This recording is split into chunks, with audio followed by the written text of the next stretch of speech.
Hello, just going to show you how to light a wood fire. You want to open up the air to start. So that one needs to be open, there's a gap there, it's pretty obvious. This one needs to be pulled out. Check that the ash there at the bottom is empty. You need a bed of ash in the fire itself. Now, when this has been out overnight or during the day, you can get a draft of air coming down the chimney because it's colder outside and the air just drops down the chimney. If you try and light a fire in there now, the smoke will just come out into the room, it won't draw up the chimney. So what we need to do is get some warmth going in there to get the air going in the right direction. So put a little camping gas stove in there.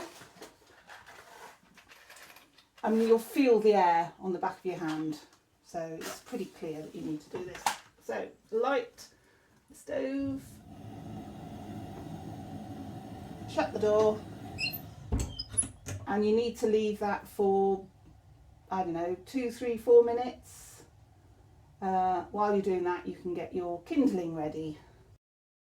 Okay, I've left that for a few minutes. If I put my hand in there now, it feels nice and warm. There's no air blowing on the back of my hand. You want to be quick about this next bit. You don't want it to cool down. So switch the stove off. Wrong way. Obviously don't touch the top of the stove because it's red hot. Put a little bit of firelighter in. A little bit of kindling on the top of that. And then like that.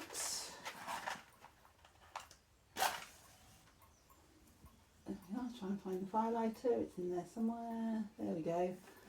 And then stack up a little bit more kindling on the top. Don't skimp on the kindling, there's quite a lot out there and you can always find loads of sticks lying around all over the place. So a nice little stack of kindling, shut the door, make sure the air vents are both open.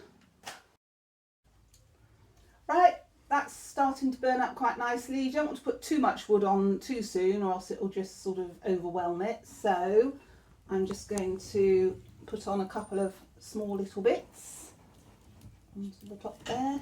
There's a glove you can use if you don't want to burn your fingers, but there we are. Just put that on. Keeping the air vents open. Okay, this has been going for about 5 minutes now. It's burning nicely, so I'm going to put on a slightly bigger bit of wood, maybe 2. There we are. Oops. And I'll just begin to close the air vent a little bit. You don't want to close it too much, but you don't want it absolutely racing. There we are, there's still plenty of air getting in there.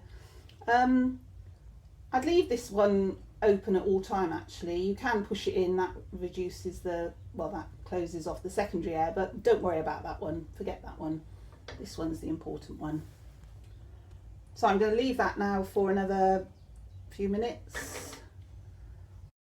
Okay, it's going really nicely now, so I'm going to shut it right down, close that off.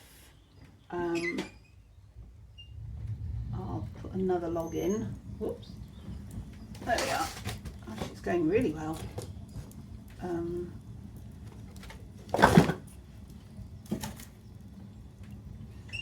there we are, nice and warm.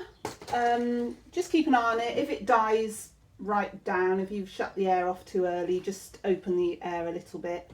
If you feel it's racing too much, you can push that one in, or halfway through, but you know, there we are, it's as simple as that.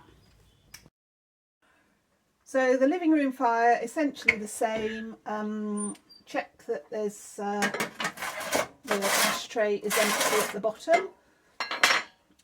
If there's air coming down there, you'll feel it on the back of your hand, so just light the gas stove in there before you light the fire. The air intake, this is your primary air intake. You'll see the little holes there to know it's open or shut, and then there's one at the top.